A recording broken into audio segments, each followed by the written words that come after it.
Chalo, good morning. Today we are going to see electricity and magnetism and environment. Time बचेगा तो electricity, electric current and circuit. Electric current क्या होता है, electric circuit क्या होता है? तो पहले तो इलेक्ट्रिक सर्किट है close and a continuous path of an electric current. Current जिस एरिया, जिस पर्टिकुलर लाइन में, जिस पाथवे से बहता है उसको बोलते हैं अपने सर्किट. ठीक है. Electric current, what is electric current? Electric current is I equal to Q upon T. Now what is Q? Q is the charge. Charge यानी फ्लो ऑफ इलेक्ट्रिक चार्ज जिसको बोलते हैं वो. T यानी कि टाइम एंड I यानी कि current का symbol. So basically the amount of charge passing through a unit cross section area of a conductor in unit time, that is known as a electric current. Again, amount of charge passing through a unit cross section area of a conductor in unit time is known as electric current. दूसरी इसकी definition ये भी हो सकती है flow of electric charge, rate of flow of electric charge, that is also known as electric current. तो electric current की definition हो गई, इलेक्ट्रिक करंट का फॉर्मूला हो गया. अब इलेक्ट्रिक करंट की ऐसा यूनिट, इसका है कूलम, इसका है सेकंड. तो यूनिट क्या होगा इसकी? Coulomb per second. इसकी दूसरी ऐसा यूनिट भी है, कौन सी है? एम्पियर. किसकी मेमोरी में? एंड्रे मारे एम्पियर. उसके ऑनर करने के लिए उसके यूनिट जो थी एम्पियर इसीलिए रखी गई थी. तो we can say 1 ampere is equal to 1 coulomb पर 1 सेकंड. अब एम्पियर को डिफाइन करना है तो कैसे करेंगे? When 1 coulomb of charge passing through a unit cross section area of a conductor in 1 second, then that is known as 1 ampere current. या current generated is called 1 ampere. Basically ये 2 या 3 mark में पूछते हैं. आपको डिफाइन लिखनी है, आपको फॉर्मूला लिखना है, आपको ऐसा यूनिट लिखना है, किसके नाम पे से ऐसा यूनिट थी वो लिखना है एंड वो यूनिट को डिफाइन करना है. बहुत फेमस क्वेश्चन है ये. ठीक है. इसके अलावा इसकी छोटी छोटी यूनिट्स भी होती है. मिली एम्पियर ने माइक्रो एम्पियर. मिली यानी कि 10 raised to minus 3 ने माइक्रो यानी कि 10 raised to minus 6 एम्पियर. तो बेसिकली इतना है इलेक्ट्रिक करंट में. ठीक है. Then comes potential difference. Potential difference क्या होता है? V equal to W by Q. That means what? हम potential difference बोलते हैं किसको है? जब कभी भी कोई चीज एक जगह से दूसरी जगह फ्लो करेगी, अब चाहे वो करंट हो, चाहे पानी हो, चाहे कुछ भी हो, तो हमको चाहिए pressure difference. Difference of pressure create होना चाहिए. In terms of electric current ये प्रेशर डिफरेंस को बोलते हैं पोटेंशियल डिफरेंस. तो पोटेंशियल डिफरेंस में एक पॉजिटिव टर्मिनल होता है, एक नेगेटिव टर्मिनल होता है. हमेशा पॉजिटिव टर्मिनल की वैल्यू पॉजिटिव में रहेगी, जबकि नेगेटिव टर्मिनल की वैल्यू 0 वोल्ट रहेगी. याद रखना ये. What is the value of negative terminal? 0 volt. और पॉजिटिव वो डिपेंड करेगा 6 वोल्ट 12 वोल्ट जो भी है. तो ये डिफरेंस को ही अपने पोटेंशियल डिफरेंस बोलते हैं. अब क्या करता है ये potential difference? What is potential difference? Suppose कि एक इलेक्ट्रिक वायर है, इसके अंदर चार्ज मूव करने वाला है, तो what will be our definition? ये पॉइंट ए था, ये पॉइंट बी था. ठीक है. Now amount of work done, जितना काम किया जा रहा है किसके ऊपर? इस चार्ज के ऊपर, on a unit positive charge. क्यों? To move it from one point to another. एक पॉइंट से दूसरे पॉइंट पे लेके जाने के लिए जितना चार्ज पे काम किया जा रहा है उस चीज को बोलते हैं पोटेंशियल डिफरेंस. ठीक है. तो पॉइंट ए से पॉइंट बी पे चार्ज को पहुंचाने के लिए जितना काम किया जा रहा है that is known as potential difference. तो V equal to W by Q. Basically इसका भी सेम कहानी रिपीट करना है. हाउ? इसकी यूनिट जूल, इसकी यूनिट कूलम. तो इसकी यूनिट क्या हो गई पोटेंशियल डिफरेंस की? जूल पर कूलम. इसकी एक और यूनिट है, कौन सी? वोल्ट. किसके नाम पे गिरी? इटालियन फिजिसिस्ट एलेसेंड्रो वोल्टा, उसके मेमोरी में रखी गई है, उसकी याद में. तो 1 वोल्ट इक्वल टू 1 जूल पर 1 कूलम. सेम यहाँ पे. अब 1 वोल्ट को भी डिफाइन करना है हमको. What is 1 volt? When 1 joule of work is done on 1 coulomb of charge to move it from one point to another, that is called as a 1 volt potential difference. ठीक है. दूसरी बात, current को major कौन करता है? Ammeter. जबकि potential difference को मेजर कौन करता है? वोल्टमीटर. दूसरी बात, एमीटर सर्किट में कैसे लगाया जाता है? सीरीज. जबकि वोल्टमीटर कैसे लगाया जाता है? In parallel. ये कुछ पॉइंट्स थे आपके. ये दोनों में से एक बोर्ड में पक्का आएगा, इलेक्ट्रिक करंट या पोटेंशियल डिफरेंस. ठीक है. Then comes your ohm's law. Ohm's law में सर्किट थी, याद है? Before drawing circuit, circuit diagram आप लोग खास देखो भाई, ये पेज नंबर जो भी 200 या तुम्हारे टेक्स्ट में जो भी हो, टाइम पे आया करो भाई, कल से किसी को एंटर नहीं करने दूंगा, 9-10 का टाइम है, आराम आराम से नहीं आना है किसी को भी, अभी बेंच को हिला हिला के जाएंगे। सीधे सर्किट डायग्राम, अगर आपको स्कीमेटिक सर्किट डायग्राम, एक टिपिकल सर्किट डायग्राम पूछेंगे तो आपको क्या क्या चीजें करनी है। पहली होगी बैटरी, इसको पेज नंबर नहीं मिला, पेज नंबर 200 देखो, आसपास इलेक्ट्रिसिटी चल रहा है, मिला? इतना पीछे क्यों बैठ गए हो? बैटरी है, नींद में से उठ के आ रहा है। देन बल्ब आपको लगाना है, देन एमीटर लगाना है, आपको एक की लगानी है। जब भी डायग्राम ड्रॉ करोगे याद रखना की होनी चाहिए क्लोज, क्योंकि सर्किट में करंट तभी तो बहेगा ना, ओपन होगी तो नहीं बहने वाला है। तो ये सर्किट डायग्राम है। ये सर्किट डायग्राम एक बार बोर्ड में 3 मार्क में पूछा गया था, वैसे लायक तो 2 मार्क के है, ठीक है, तो याद रखना इसको, ठीक है, पूछते हैं। अब सर्किट डायग्राम है तो सर्किट सिंबल्स भी आने वाले हैं। बिफोर सर्किट सिंबल, हाँ, दूसरा एक पोटेंशियल डिफरेंस का ये जो था ना Q की जगह Ne, ये भी एक फॉर्मूला है। What is Q? Q equal to Ne। अपने को नंबर ऑफ इलेक्ट्रॉन्स भी कभी कभी फाइंड करने बोलते हैं, तो सिंपल, अगर आपको करंट दिया है, आपको टाइम दिया है, तो आपको नंबर ऑफ इलेक्ट्रॉन्स फाइंड करने के लिए दे सकते हैं। मैंने जो रिवीजन शीट भेजी थी उसमें है ऐसे न्यूमेरिकल्स, तो बेसिकली कुछ भी नहीं करना, इसकी वैल्यू याद रखें। E की वैल्यू क्या है? 1.6 इंटू 10⁻⁹ कूलम, बस वैल्यू लगा दो। आपको करंट दिया हुआ है, सपोज के 5 एम्पियर दिया हुआ है, आपको Q की जगह क्या लिखना है? N इंटू E, और E की वैल्यू कितनी है? 1.6 इंटू 10⁻⁹ कूलम, और जो नीचे अपना T है, T सपोज के 1 मिनट दिया हुआ है, यानी 60 सेकंड्स में कन्वर्ट करना रहेगा। कैलकुलेशन करोगे तुमको N की वैल्यू मिलेगी। N की वैल्यू के बाजू में लिखना है इलेक्ट्रॉन्स।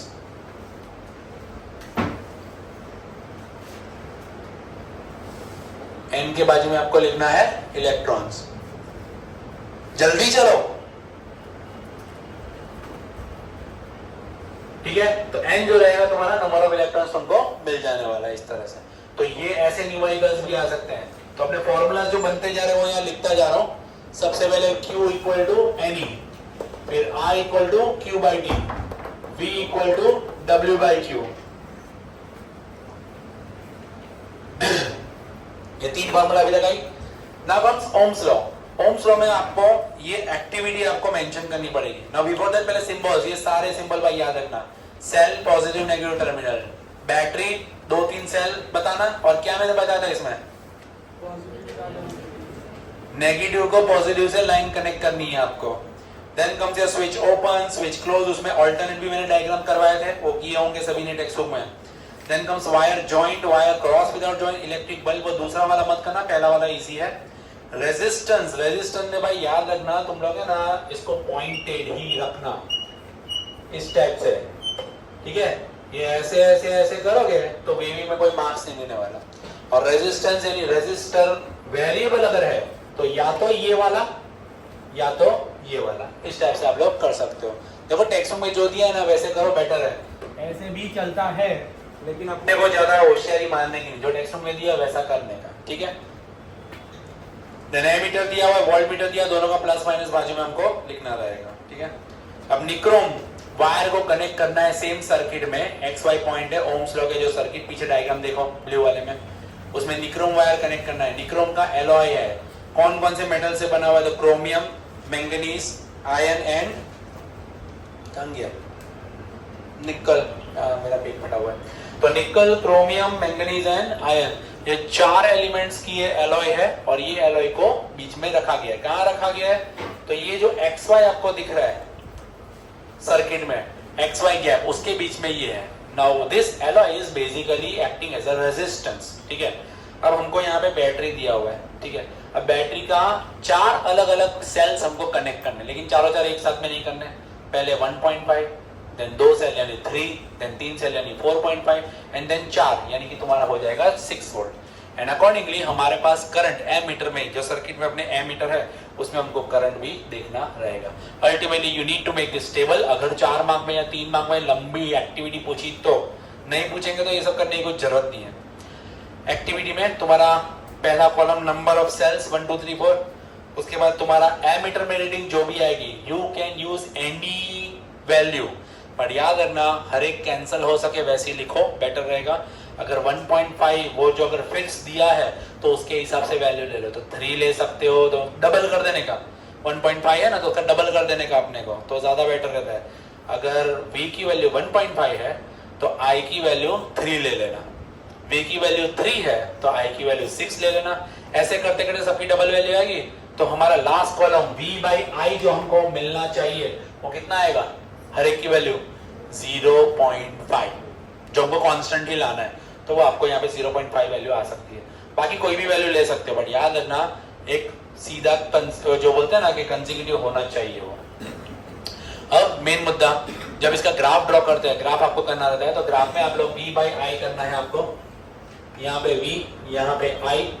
देखो i भी ऊपर कर सकते हैं, बट अकॉर्डिंगली अपना जो ग्राफ है ना वो कैसा है, v बाई आई का है। अब जब v अपने ऊपर लेते हैं ना, इसका मतलब ये है y एक्सिस पे आता है, डिपेंडेंट क्वांटिटी ये हो जाती है। बेसिकली ग्राफ का कुछ कंसेप्ट है जिसमें जो न्यूमरेटर में होता है ना वो y एक्सिस पे लेते हैं, और डिनोमिनेटर जो होता है ना वो x एक्सिस पे लेते हैं। बेसिकली ये कंसेप्ट होता है, ठीक है। तो इसमें जैसी वैल्यू आप प्लॉट करोगे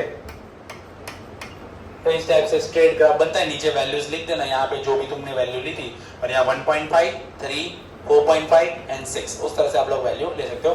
graph should be straight line, ठीक है। अब इसमें क्या था, किसने बताया ये सब के बारे में, 1827 George Simon Ohm declare the ohm's law. What is that ohm's law? दोनों तरफ से लिख सकते हो, करंट टू पोटेंशियल डिफरेंस या पोटेंशियल डिफरेंस टू करंट, जैसा ठीक लगे लिख सकते हो।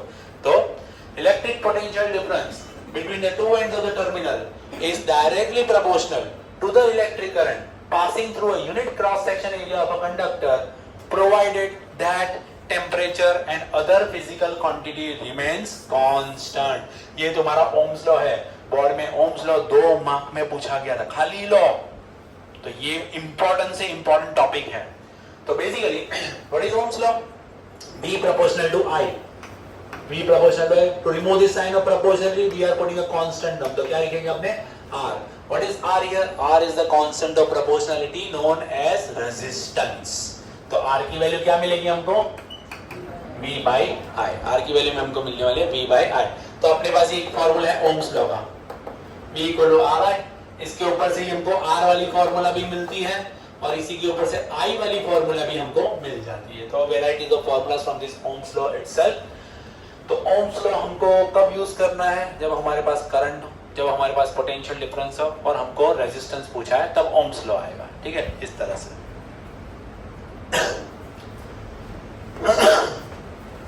सो व्हाट इज रेजिस्टेंस? रेजिस्टेंस की डिफाइन अगर पूछेंगे तो क्या करेंगे, तो resistance is the property of the conductor to obstruct the flow of current.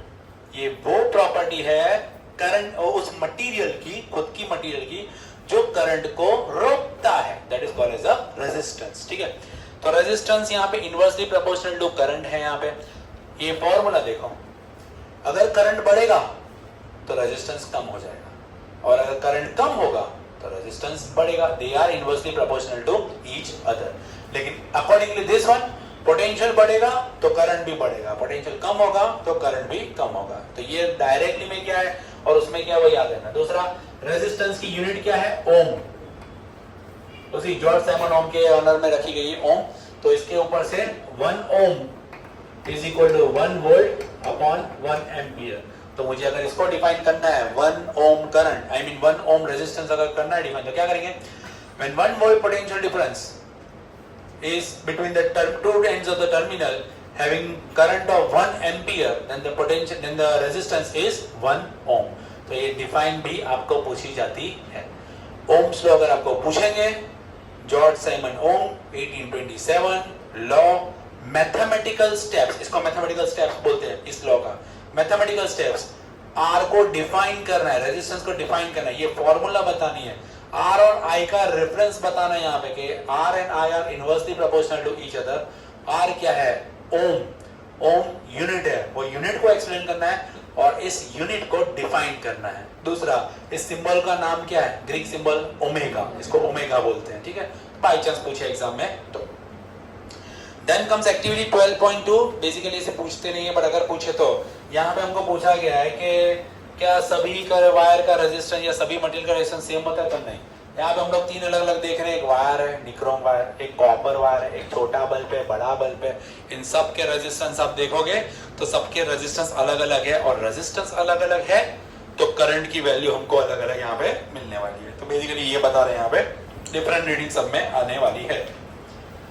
फिर आते हैं फैक्टर्स अफेक्टिंग रेजिस्टेंस। जनरली इसकी एक्टिविटी पूछते नहीं है, 2 मार्क में पूछते हैं फैक्टर्स अफेक्टिंग रेजिस्टेंस। तो 4 वर्ड आपको याद रखने हैं। कौन कौन से? पहला, resistance is directly proportional to the length of the conductor. More the length, more will be the resistance. Lesser the length, lesser will be the resistance, क्योंकि डायरेक्टली है। तो पहला तुम्हारा आर प्रोपोर्शनल टू आई। दूसरा, resistance is inversely proportional to the cross section area of the conductor. यानी area से कैसा है? इनवर्सली प्रोपोर्शनल है वो, ठीक है। तो more the area laser will be the resistance, and lesser the area more will be the resistance. Inversely है, ठीक है। तीसरा, resistance depend upon the nature of the material. Copper का अलग होगा, एल्यूमिनियम का अलग होगा, सिल्वर का अलग होगा, रबड़ का अलग होगा। Depending upon the material resistance will be different, ठीक है। एंड चौथा एंड इंपॉर्टेंट, टेक्स्ट बुक में दिया नहीं है, टेम्परेचर। टेम्परेचर अफेक्ट कैसे होता है तो बराबर समझ लो। सपोज ये एक वायर है इस लेंथ का, अगर मैं इसको हीट दूंगा ना तो ये एरिया वाइज नहीं बढ़ेगा, लेंथ में बड़ा हो जाएगा वो। लेंथ अगर बड़ी हो रही तो एरिया अपने आप कम होने वाला है। Its volume is unchanging, volume change नहीं हो रहा है, वॉल्यूम रिमेन सेम। याद रखना, बाय चांस बोर्ड में ऐसा भी पूछ सकते हैं कि while heating the conductor what about the changes in volume? Increase decrease remain same, volume remain same. यहाँ पे आप देख सकते हो लेंथ कम थी तो एरिया ज्यादा था, यहाँ पे लेंथ ज्यादा है तो एरिया कम हो गया। It doesn't make any difference for volume, बस खाली डायमेंशन चेंज हो जाते हैं इसमें, ठीक है।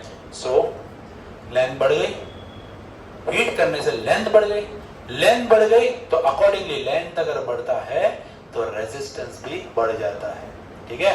ये याद रखना। यहाँ पे एरिया ज्यादा था तो रेजिस्टेंस कम होगा, एरिया कम हो गया तो रेजिस्टेंस ऑब्वियस ही बात है बढ़ जाएगा। In short, if you increase the temperature the resistance of the wire will also increase, याद रखना है, ठीक है। जो 4 फैक्टर हुए इसके, directly proportional to length, inversely proportional to area, then nature and temperature. 4 चीज पे डिपेंड करता है। Then resistivity. Resistivity क्या है? Resistivity is the property of the conductor of unit length of unit cross section area. यानी मैं copper लेता हूं तो कॉपर कहीं का भी लो, आप किसी भी जगह का कॉपर लो, अगर वो कॉपर है और अगर उसका 1 यूनिट लेंथ है, 1 मीटर 1 सेंटीमीटर जो भी है, तो इसकी रेजिस्टिविटी सेम है। लेकिन अगर मैं इतनी ही सेम लेंथ का सिल्वर लेता हूं तो क्या दोनों सेम होंगे? नहीं।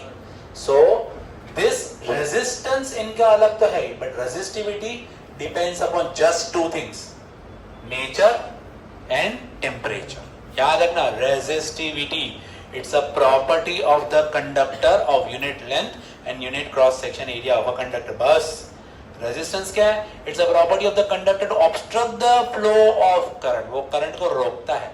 रेजिस्टिविटी में करंट को रोकना देना कुछ भी नहीं है, वो हमको खाली उस मटेरियल की प्रॉपर्टी बताता है, ठीक है। तो मटेरियल की प्रॉपर्टी चेंज होगी अगर नेचर चेंज हो गया तो, और अगर टेम्परेचर चेंज हो गया तो। बस resistivity doesn't depend upon length, doesn't depend upon area, उसके ऊपर डिपेंड नहीं करता, बस खाली नेचर और मटेरियल पर डिपेंड करता है। फिर यहाँ पे नीचे कई सारे मटेरियल दिए हैं, कुछ करने की जरूरत नहीं है, इसमें तो कुछ भी पुत्ते नहीं है। पर न्यूमेरिकल दुनिया भर के हैं, जब साइंस की एग्जाम आएगी न्यूमेरिकल प्रैक्टिस करना, जो भी नहीं है पूछना उस टाइम पे, अभी न्यूमेरिकल कराने का टाइम नहीं है, पर ऑलरेडी क्लास में पूरा रिवीजन में करवाया था। Then resistance in series and resistance in parallel, भाई बहुत इंपॉर्टेंट है रेजिस्टेंस सीरीज। इन दोनों में से 1/4 मार्क में आने के फुल चांसेस हैं, ठीक है। तो रेजिस्टेंस इन सीरीज अगर है तो पूरा सर्किट ड्रॉ करना है, खाली इधर ही ऐसे ही बता रहा हूँ। R1 R2 R3 इसका नाम है। जल्दी दौड़ो, आधा चैप्टर खत्म हो रहा है। हाँ तो दे दो निशाड़ी को, तो यहाँ पे पढ़ना नहीं है, निकलो। वीडियो चल रहा है। सो रेजिस्टेंस इन सीरीज में all the resistance are connected end to loop. एक दूसरे के साथ कैसे कनेक्टेड है सभी? एंड टू एंड में कनेक्टेड है, यानी करंट को फ्लो करने के लिए कोई रास्ता नहीं है। करंट जो यहां था वही यहां है, वही यहां। That means in series connection resistance sorry current is constant. तो करंट तो एक ही जाएगा, बट जो पोटेंशियल डिफरेंस है वो बट जाएगा। It will divide between this three resistance, तीन चार जितने भी लेंगे। सो बेसिकली तुम्हारी पहली equation V is equal to V1 plus V2 plus V3, जितनी टोटल तुमने बैटरी ली हुई है उसका जितना भी वोल्टेज है वो तीन चार जितने भी रेजिस्टेंस आप लोगे उन सब में बट जाएगा। इक्वली नहीं बटेगा, बट जाएगा। इक्वली तो ऑब्वियसली बात है, तीनों तीन की वैल्यू रेजिस्टेंस अलग अलग है, तो पोटेंशियल में जिसको जितना चाहिए रहेगा उतना वो लेगा। बट होगा इसमें क्या, सीरीज में लगाने से वो पर्टिकुलर अप्लायंस अपनी फुल पोटेंशियल से काम नहीं कर पाएगा। कोई अप्लायंस है जिसको 220 वोल्ट चाहिए और उसको मिल रहा है 110 वोल्ट, क्या होगा? वो डीम जलेगा या अच्छी फुल पोटेंशियल से नहीं चल पाएगा। इसलिए सीरीज में अप्लायंसेस को लगाते नहीं है, क्योंकि पोटेंशियल ही नहीं मिलेगा तो जिस कैपेसिटी पे काम करना चाहिए वो होगा ही नहीं उसका। तो पहली इक्वेशन तुम्हारी है। दूसरी इक्वेशन, अगर इन तीन की जगह एक ही रेजिस्टर इक्वल वॉल्यूम का लगा है, जैसे 5 5 5 टोटल 15 थे, तो अगर मैं 15 ओम का रेजिस्टेंस लगा दूं तो V equal to according to ohm's law V equal to क्या हो जाएगा? IR, और R की जगह अपने लिखेंगे S, क्योंकि रेजिस्टेंस है। Now applying individual ohm's law at each, तो V1 equal to IR1, V2 equal to IR2, V3 equal to IR3। ये वाली और ये वाली इक्वेशन को फर्स्ट वाली में हम लोग प्लेस कर देंगे, इसकी जगह पे IRS ये वाला, और इन तीनों की जगह IR1, IR2, IR3। इनमें से क्या कॉमन है? I, ये RS, और यहां से भी I कॉमन है, R1 plus R2 plus R3। I गया, क्या बचा? RS equal to R1 plus R2 plus R3। Basically चार चीजें याद रखनी है इस डेरिवेशन में। पहला, current is constant. Second, potential difference drops at every resistance, हर एक पे फ्लक्चुएट होगा पोटेंशियल डिफरेंस। तीसरा, the value of equivalent resistance, RS क्या है? Equivalent resistance. The value of equivalent resistance is greater than the greatest. जितनी value भी थी, 5 5 5 थी, तो इसकी वैल्यू टोटल 15 आएगी। हर एक इंडिविजुअल से बड़ी वैल्यू इसकी आने वाली है। और चौथा point, what is equivalent resistance? It is the sum, यानी plus, it is a sum of the individual resistance, sum of the individual resistance। ये तुम्हारा डेरिवेशन रेजिस्टेंस इन सीरीज का। पैरेलल में इससे थोड़ा उल्टा है। पैरेलल में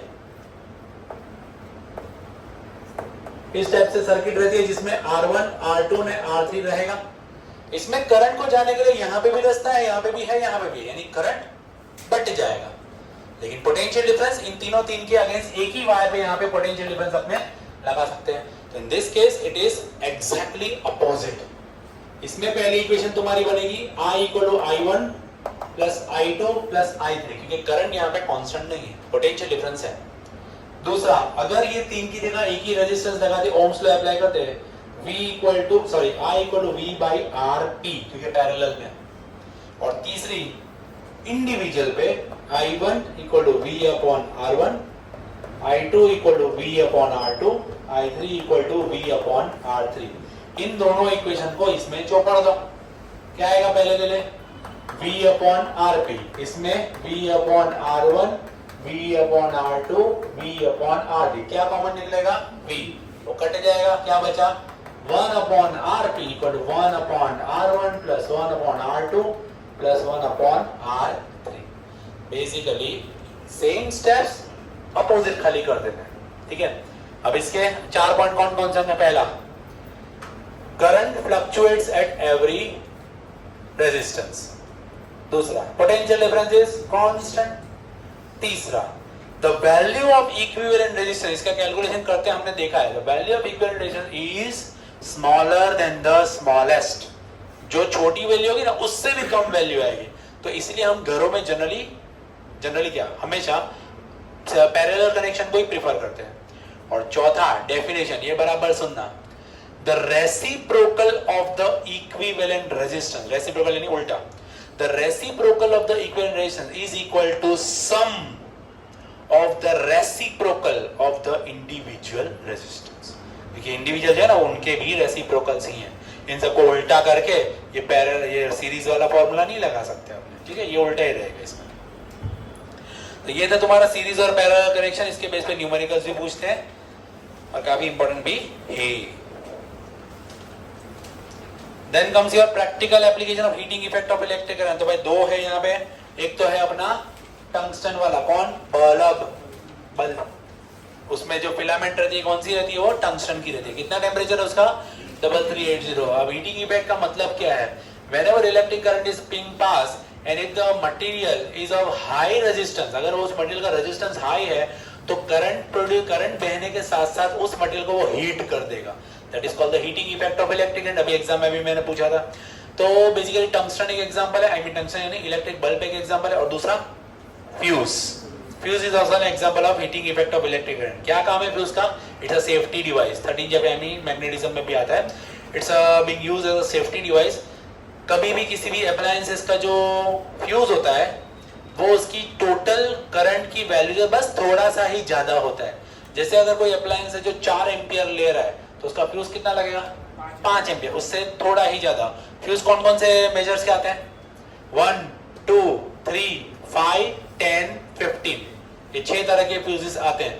इंडस्ट्रीज में बड़े बड़े फ्यूजेस भी आते हैं क्योंकि उनके अप्लायंसेस ज्यादा बड़े होते हैं इसीलिए, बट इसमें 6 तरह के रहते हैं। तो अगर आपको न्यूमेरिकल पूछे, बाय चांस करंट प्रोड्यूस कर रहे हैं, सपोज 9.5 एम्पियर कोई अप्लायंस ले रहा है, फ्यूज कौन सा लगाओगे, 10, बराबर, थोड़ा सा ज्यादा वाला। फिर 15 वाला फ्यूज यूज नहीं करेंगे, क्यों, अगर एकदम ज्यादा यूज करें तो करंट जाने ही देगा, और अगर ऐसा हुआ तो अप्लायंस जो है वो खराब हो सकता है। तो बेसिकली फ्यूज ऐसा होना चाहिए कि बस थोड़ी सी वैल्यू ऊपर हो। अगर 7 एम्पियर का करंट यूज करा तो भी 10, 8 तो भी 10, 9 तो भी 10, 10 तो 15, बराबर है, तो थोड़ा ज्यादा लेने का, उससे थोड़ा ही। And lastly electric power is basically P equal to W by T. What is power? Rate of doing work. Basically हमने पावर देखा 9 चैप्टर में, rate of doing work P equal to W by T. But basically what is this power? This is electric power.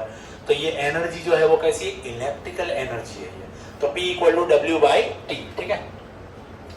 तो अब इसके ऊपर से कई सारी फॉर्मूलाज डिराइव होती है। What is W? Heating effect of electric current, H equal to I square RT था, ठीक है, H equal to I square RT, W I square RT, नीचे T गया, क्या बचा, P equal to I square R, ये पहली formula.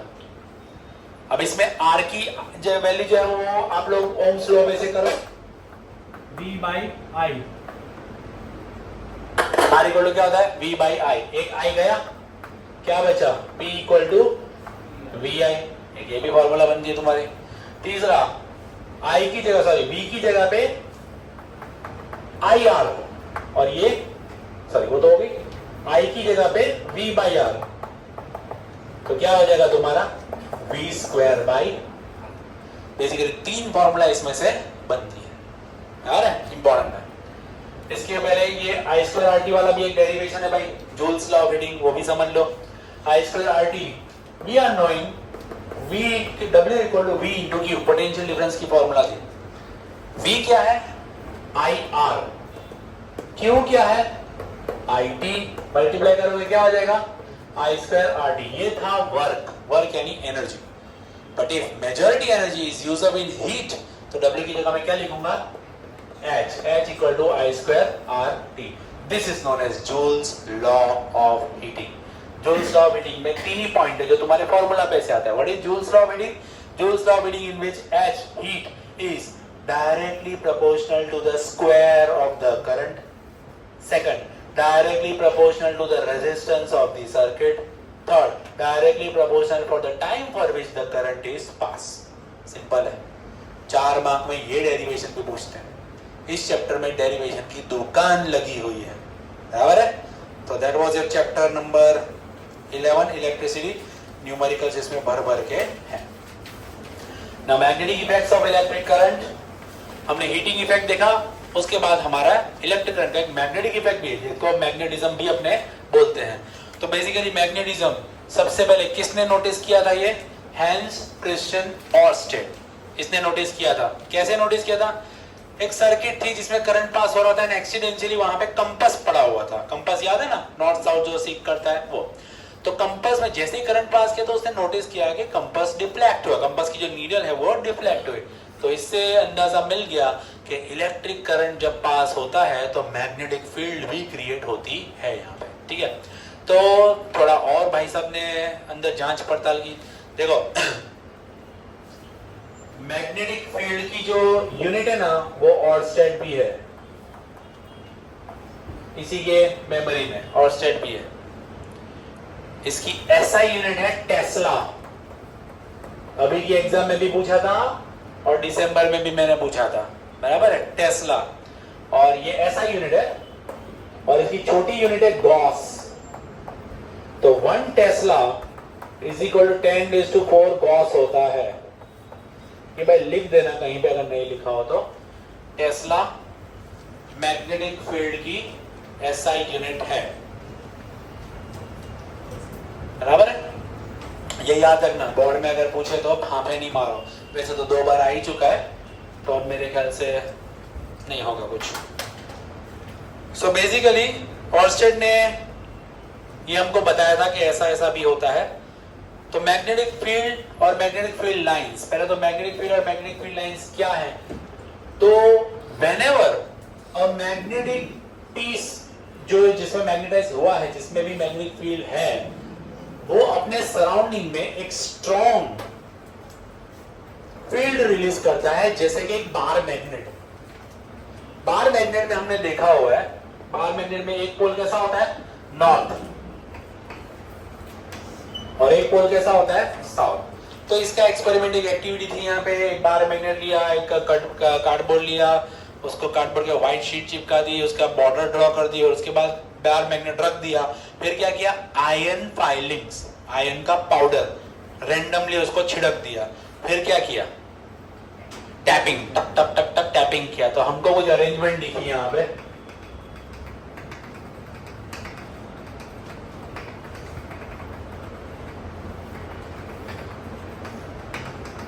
मस्त है। तो इस टाइप का टैपिंग करने से डायग्राम फॉर्म हुआ। लेकिन हमको कैसे पता चलेगा कि नॉर्थ कौन सा है, साउथ कौन सा? तो इसके लिए एक और एक्टिविटी की थी, कंपास रखा था। कंपास रखने से वो सामने की पिक पे होगी। कंपास रखने से पता चला था कि मैग्नेटिक फील्ड जो है अराइज कहां से होती है? नॉर्थ से, और जाती कहां है? साउथ में। तो इस टाइप से तुम्हारा डायग्राम बनता है।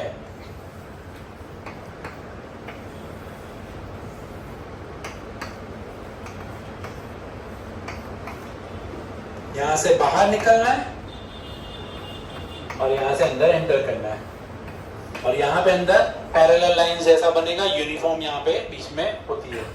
तो यहां पे हमारे पास मैग्नेटिक फील्ड इस तरह से जनरेट होती है। डायग्राम 2 मार्क में बार मैग्नेट का पूछते हैं। दूसरा, कैरेक्टरिस्टिक ऑफ मैग्नेटिक फील्ड। तो पहला point, magnetic field lines arises from the north pole and merges in the south pole outside the magnet. Magnet के बाहर, मैग्नेट के अंदर क्या होता है? From south to north, inside the magnet. दूसरा point, magnetic field is weak where the lines are apart. Line जहां दूर दूर है वहां पे मैग्नेटिक फील्ड वीक है, but they are crowded. Where they are crowded, the magnetic field is strong. यानी कहां पे? पोल्स के पास। तो बाय चांस पूछे मैग्नेटिक फील्ड स्ट्रांग कहां होती है? पोल्स के पास। वीक कहां होती है? अराउंड द मैग्नेट, बराबर, इस तरह से। तीसरा point, no two magnetic field lines intersect each other. कोई भी लाइन एक दूसरे को इंटरसेक्ट नहीं करती। If they do, that means the compass is showing two different direction, which is not possible. ये 2 मार्क का इस पॉइंट का रीजन भी पूछते हैं। Why two magnetic field lines doesn't intersect each other? Office में दे दो ना, निशा टीचर वो क्लास में, निशा टीचर को बोल दो ना, वो ले लेंगे और तुम्हारी ट्रॉफी और वो भी ले लो। ठीक है। और एक और पॉइंट था, they are close and continuous curves. तो 4 पॉइंट अगर ये मैग्नेटिज्म में 4 मार्क में आता है, अगर ये पॉइंट पूछ लिया ना भाई मजा आ जाएगा, 4 पॉइंट के 4 मार्क खाली, ठीक है। North to south outside the magnet, south to north inside the magnet, they are close and continuous curve, no two lines intersect each other and if they do that means they show different directions. ये आपको याद रखना है। The field lines are apart where the magnetic field is weak, field lines are crowded where the magnetic field is strong.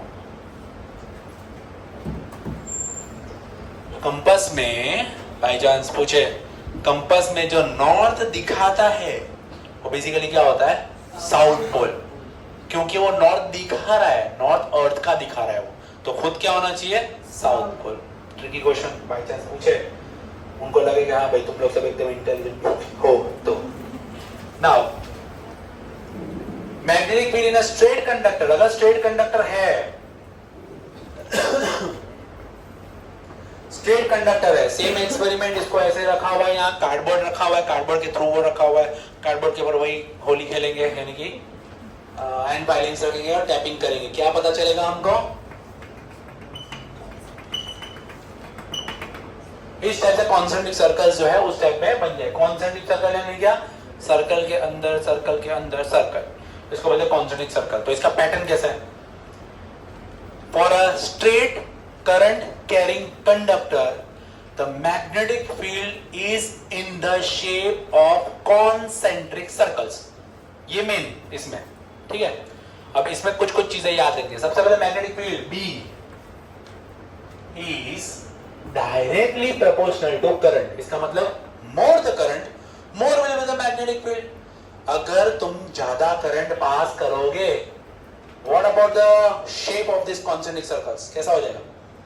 Contract हो जाएगा, एकदम पास पास में आ जाएंगे, इट विल श्रिंक। और करंट आप कम पास करोगे तो दूर दूर चला जाएगा, ठीक है। दूसरा, अगर यहां पे मैं कंपास रखूं, सपोज कि ये यहां पे डिफ्लेक्शन बता रहा है, और मैं कंपास को यहां रखूं, तो इसका डिफ्लेक्शन जो है वो बढ़ जाएगा, जिसका मतलब more the distance laser will be the magnetic field, lesser the distance more will be the magnetic field। that means magnetic field is inversely proportional to radius। if radius is more, magnetic field will less, radius is less, magnetic field will be more। तीसरी चीज इसी में बता देता हूं, वो solenoid वाला आएगा ना, तो B is directly proportional to N, N यानी number of turns। ये याद रखना है आपको, जितने ज्यादा टर्न्स करेंगे उतना ज्यादा मैग्नेटिक फील्ड ऐड होता जाएगा। तो बेसिकली ये तीन चीज आपको याद रखनी है। B directly proportional to Y, more the current, more will be the magnetic field। B is inversely proportional to distance, more the distance, lesser will be the magnetic field, and vice versa। And these are number of turns। If number of turns are more, more magnetic field will generate। ठीक है। तो ये straight wire, concentric circles, ठीक है। फिर आता है loop. इसी स्ट्रेट वायर को अगर हम लूप में कन्वर्ट कर दे और पॉजिटिव नेगेटिव से अपने करंट पास करें, इसमें किस तरह से होगा? तो यहां पे काम आने वाला है अपना राइट हैंड थंब रूल। इसमें भी right hand thumb rule, magnetic field कहां से आएगा? तो राइट हैंड थंब रूल, ये राइट हैंड और वो थंब रूल, ठीक है। तो imagine you are holding a current carrying straight wire in your right hand in such a way that the thumb shows the direction of electric current, so the wrapped finger or curled finger will show the direction of the magnetic field। ये आपको याद रखना है, ये है right hand thumb rule. Right hand thumb rule को दूसरा क्या बोलते हैं? मैक्सवेल कॉर्क स्क्रू रूल, वो भी बोलते हैं। आप अगर कॉर्क स्क्रू यानी स्क्रू घुमाएंगे तो अंदर की तरफ जाएगा, दैट मींस आप क्लॉकवाइज अगर घुमा रहे हो तो करंट इस डायरेक्शन में जा रहा है, अगर आप एंटी में घुमा रहे हो यानी करंट जो है वो इस डायरेक्शन में जा रहा है, वो डिपेंड करता है, ठीक है। तो मैक्सवेल कॉर्क स्क्रू रूल भी यही है और राइट हैंड थंब रूल यही है। क्या बताता है हमको? मैग्नेटिक फील्ड का डायरेक्शन कैसे? wrapping of the fingers, ठीक है। ये नाउ दिस वन लूप, अगर खाली एक ही टर्न है, जस्ट सिंगल टर्न अगर है तो क्या? तो इसमें जैसे है, हम किसी भी पॉइंट पे, सपोज इस पॉइंट पे अगर मैं रखूं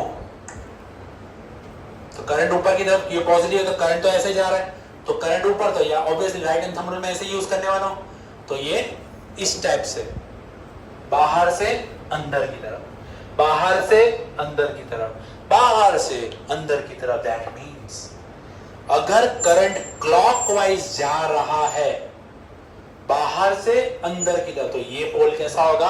साउथ पोल। क्यों ऐसा बता दिया इज्जत से मैंने? बार मैग्नेट में हमने देखा है मैग्नेटिक फील्ड कहां से एंटर करती है?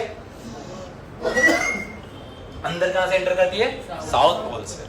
तो when current is moving clockwise, that portion will be considered as a south pole and vice versa क्या हो जाएगा? वो नॉर्थ पोल। अगर ये नेगेटिव है ये पॉजिटिव है तो पीछे से आगे, यानी कि बाहर से अंदर की तरफ जा रहा है, तो क्या होगा तुम्हारा?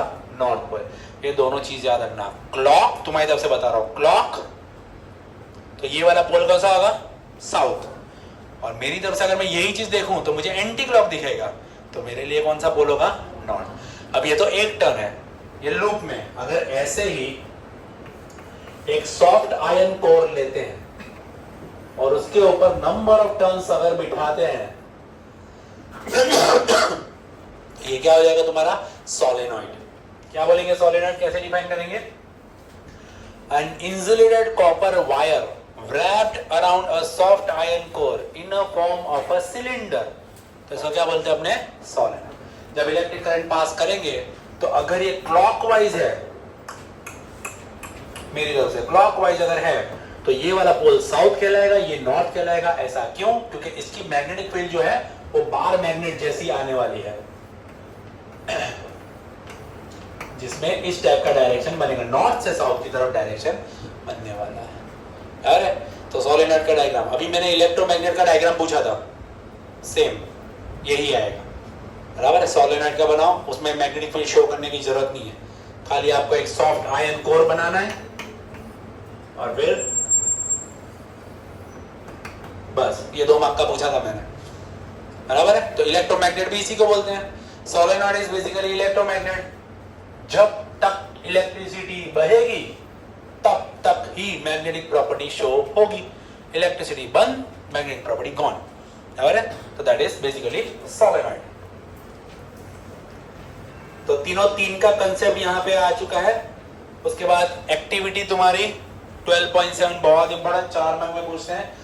Force acting on a current carrying straight conductor in magnetic field. अगर एक स्ट्रेट कंडक्टर है, जैसे कि ये एक कंडक्टर है, इस कंडक्टर को मैं ऐसे रख रहा हूं जिसमें ये ग्रीन वाले से व्हाइट वाले में इलेक्ट्रिसिटी बह रही है, यानी मेरे से तुम्हारी तरफ बह रही है। और अगर मैं इसको एक हॉर्सशू मैग्नेट के अंडर में रखूं जिसमें करंट ऐसे बह रहा है, तो मैग्नेटिक फील्ड ऊपर से नीचे या नीचे से ऊपर जा रही है, यानी कैसा हुआ? परपेंडिकुलर। ठीक है, अपने सोचते कि ये ऊपर वाला नॉर्थ है, नीचे वाला साउथ है, तो नॉर्थ टू साउथ, करंट ऐसे जा रहा है तो परपेंडिकुलर हुआ, प्लस हो गया ना, परपेंडिकुलर। ठीक है, तो अगर ऐसी सिचुएशन है तो इसको झटका लगेगा, फोर्स लगेगा, या तो इधर या तो इधर। तो इसी एक्टिविटी को आपको शो करना है। कैसे करेंगे? फ्लेमिंग के लेफ्ट हैंड रूल से। ठीक है, हम जब देखते हैं when current is being passed from this point to this point and a horseshoe magnet is placed in such a way that it is from north to south, तो Fleming left hand rule. What does Fleming left hand rule suggest? Imagine you are stretch your left hand's forefinger and index finger, middle finger and thumb in such a way that all 3 are mutually perpendicular to each other. If index finger shows magnetic field, middle finger shows electric current, then thumb will shows the direction of force applied on a conductor. So by applying the same rule, current कहां से कहां? इधर से इधर, यानी current ये magnetic field ऊपर से नीचे आ रही है, क्योंकि नॉर्थ ऊपर था साउथ नीचे था, तो इस तरह से, यानी ऐसा। ठीक है, करंट तुम्हारी तरफ, मैग्नेटिक फील्ड ऊपर से नीचे, तो मतलब अंगूठा कहां जा रहा है? इधर। यानी अगर ये सिचुएशन है, ऐसा अंदर की तरफ जाएगा फोर्स। ठीक है, अब इसमें 2 चीजें याद रखनी है। इफ यू चेंज, हाँ बोलो, If you change the direction of the current, current इधर से उधर जा रहा था, अब उधर से अगर इधर आ रहा है, करंट का डायरेक्शन चेंज हो रहा है? બધા મેસેજ કરે છે, આરામથી નહીં આવવાનું હોય, તો લેક્ચર પતીએ પછી આરામથી આવે, जा उधर से घूम के जा पीछे। करंट करंट का अगर डायरेक्शन रिवर्स करोगे तो फोर्स का डायरेक्शन चेंज हो जाएगा, ऑब्वियस सी बात है। तो कैसे? पहला कैसा सिचुएशन था, ये था, इसमें करंट तुम्हारी तरफ जा रहा था, मैग्नेटिक फील्ड सेम ही है और फोर्स इधर लग रहा था। अब कैसा है, मैग्नेटिक फील्ड सेम ही है, ऊपर से नीचे ही आ रहा है, लेकिन करंट का डायरेक्शन कैसा है, अब तुम्हारे से मेरी तरफ है, तो करंट इधर, देखो अंगूठा कहां चला गया, इस तरफ। तो if you change the direction of the current, direction of the force will also change. And if you change the polarity of the magnet, पहले नॉर्थ से साउथ था, अगर अब तुम मैग्नेट को ही चेंज कर देते हो उसका डायरेक्शन, तो भी डायरेक्शन जो है वो चेंज हो जाएगा।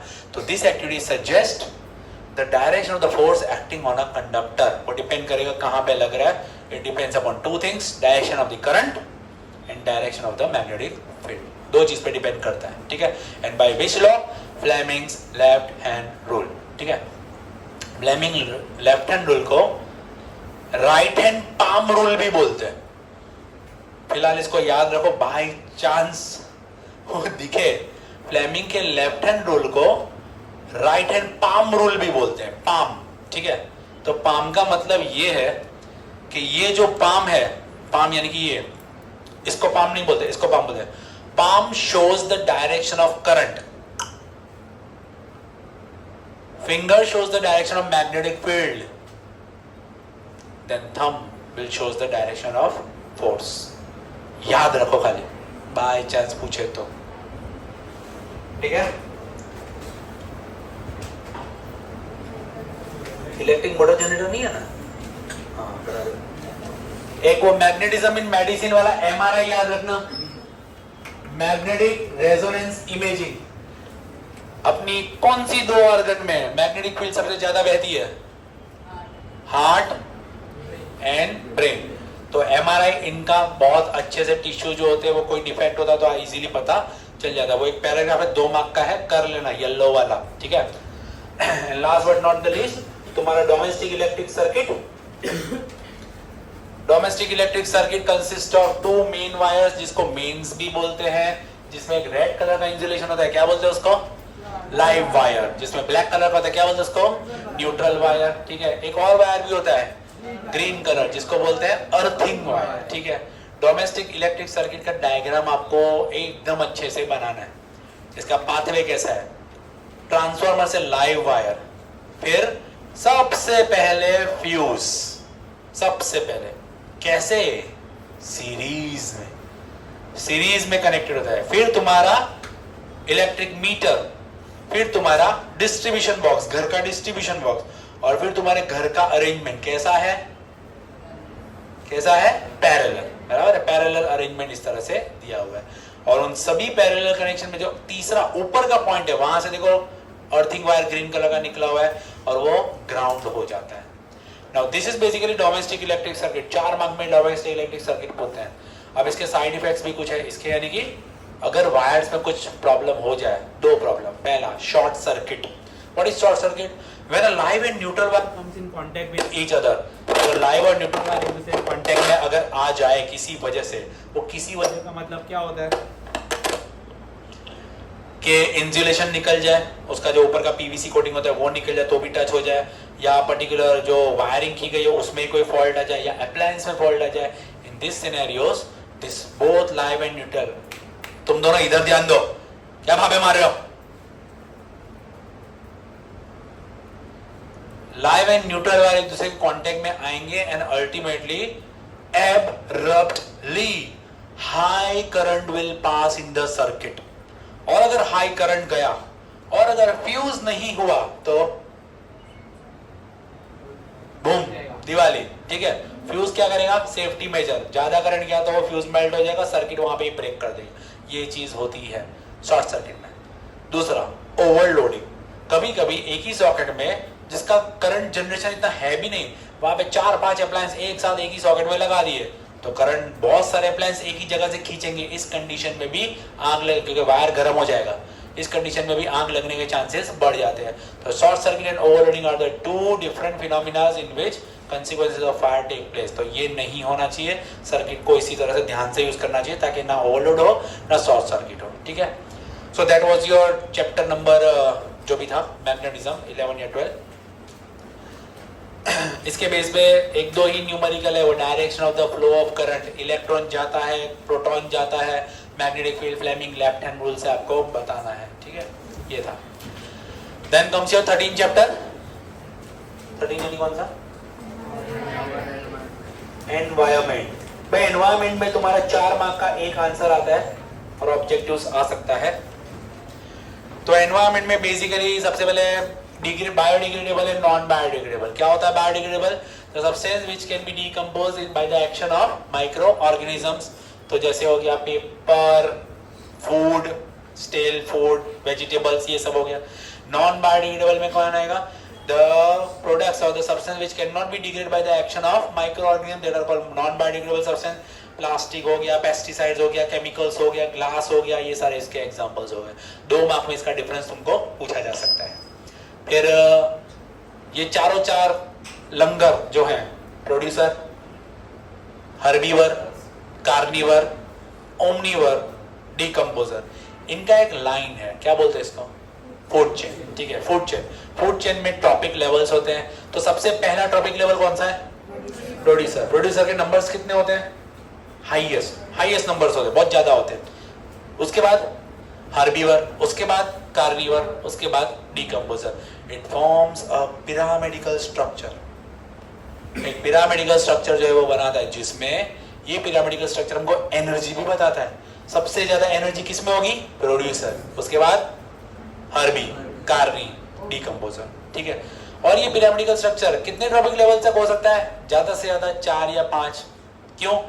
क्योंकि एनर्जी जो होती है, सबसे पहले प्रोड्यूसर एनर्जी कहां से डिराइव करता है? सन। कितने % एनर्जी वो ले सकते हैं? 1%। प्लांट खाली 1% एनर्जी सनलाइट की एब्जॉर्ब कर सकते हैं, ठीक है। उसके बाद जो खाना वो बनाते हैं वो नेक्स्ट लेवल में जाता है, यानी कि प्रोड्यूसर में 90% of the energy is being utilized by that organism itself for its growth and development। 10% जो एनर्जी बचती है वो नेक्स्ट लेवल ऑर्गेनिज्म में जाती है, यानी कि प्रोड्यूसर में। उसके बाद नेक्स्ट 10% उसमें, उसके बाद नेक्स्ट उसमें। तो सपोज एक एग्जांपल, अगर प्रोड्यूसर में 5000 जूल्स एनर्जी है तो हर्बीवर में कितनी जाएगी? 500। 5000 का 10% 500। उसके बाद कितनी जाएगी? 50। उसके बाद कितनी जाएगी? 5। इन शॉर्ट लास्ट या चौथे टॉपिक लेवल तक पहुंचते पहुंचते काफी कम एनर्जी बच जाएगी। इसीलिए फूड चेन जो रहती है बहुत तो 3 या 4 स्टेप या 5 स्टेप जितनी ही बड़ी हो सकती है, क्योंकि एनर्जी नहीं रहेगी उसके बाद, इसलिए, ठीक है। दूसरी बात, ये यूनिडायरेक्शनल रहती है, एक ही डायरेक्शन में जो है वो बहती है आगे, ऊपर, नीचे से ऊपर जाएगी हमेशा, ठीक है। Now it is necessary that only one organism feed only on single organism? नहीं, एक ऑर्गेनिज्म को 2-3 अलग अलग ऑर्गेनिज्म भी खा सकते हैं। तो इसी में कंसेप्ट आता है फूड वेब का। When series of food chains are assembled together, it doesn't form a single straight line. It will form a food web, ठीक है। तो फूड वेब वो बन जाता है।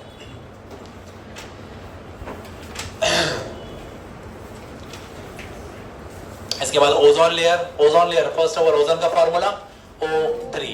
ओजोन कहाँ होता है? स्ट्रेटोस्फीयर लेयर में। ओजोन बनता कैसे है? तो यूवी रेडिएशन से ही बनता है।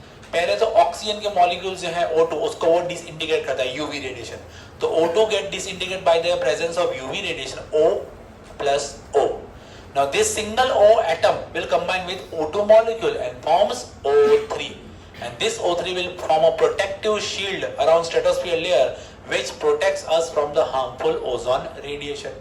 अब ओजोन रेडिएशन करता क्या है? अगर हमारे धरती पे आता है तो skin cancer, cataract in I, immune system damage वगैरह वगैरह कई सारे पॉइंट्स हैं इसमें, ठीक है।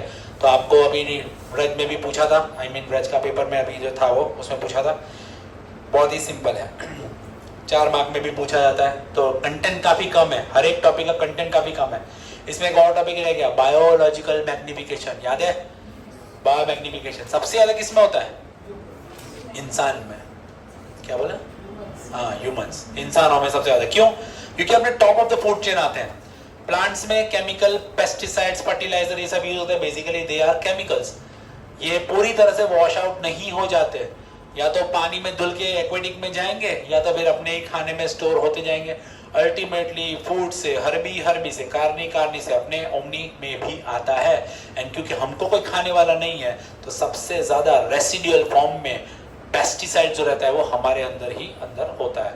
तो basically we are at the top of the food chain. तो ये प्रोसेस बायोलॉजिकल मैग्निफिकेशन इसको बोलते हैं। Ultimately non biodegradable substance accumulate in the higher trophic level, example humans. And methods managing the garbage we produce, तो इसमें तुम्हारा हम क्या क्या कर सकते हैं गार्बेज के लिए? कंपोस्ट मैन्योर बना सकते हैं जो बायोडिग्रेडेबल है, रिसाइकलिंग कर सकते हैं जो बायोडिग्रेडेबल नहीं है, जैसे प्लास्टिक हो गए, मेटल्स हो गए, उनको रिसाइकलिंग कर सकते हैं अपने अलग अलग मेथड से अपने यहाँ पे। फिर इंसिनरेशन यानी जला सकते हैं, उसको बर्न कर सकते हैं अपने, जो ऐसे मटेरियल हो जो काम के नहीं है और जिसको पॉल्यूशन क्रिएट करते हैं उनको जला भी सकते हैं, तो हार्मफुल गैसेस वगैरह सब हो सकते हैं। ऐसा कूड़ा कचरा जिसको रिसाइकल नहीं कर सकते तो उसको जलाया भी जा सकता है। तो देयर आर वेरियस मेथड्स। तो इस टॉपिक में, इस चैप्टर से 4 मार्क का एक आंसर आता है नंबर 54 पे, तो भाई कर लेने का। फूड चेन आ सकता है, फूड वेब आ सकता है, 2 डिफरेंस आ सकते हैं अलग अलग करके, bio non biodegradable, food chain, food web, ऐसे करके आ सकते हैं। तो इसमें करने का बायोलॉजिकल मैग्निफिकेशन 2 मार्क में एक टॉपिक, दूसरा 2 मार्क में एक टॉपिक। ऐसा ओजोन का तो कर ही लेना भाई, ओजोन ऐसा लौता है जो 4 मार्क में जनरली पूछा जाता है, तो कर लेने का ओजोन का, बहुत ही सिंपल है इसमें। ठीक है, so that was the revision of science. पूरा साइंस का अपना रिवीजन इस तरह से कंप्लीट होता है आज। तो बराबर से होपफुली सबने ध्यान दिया होगा।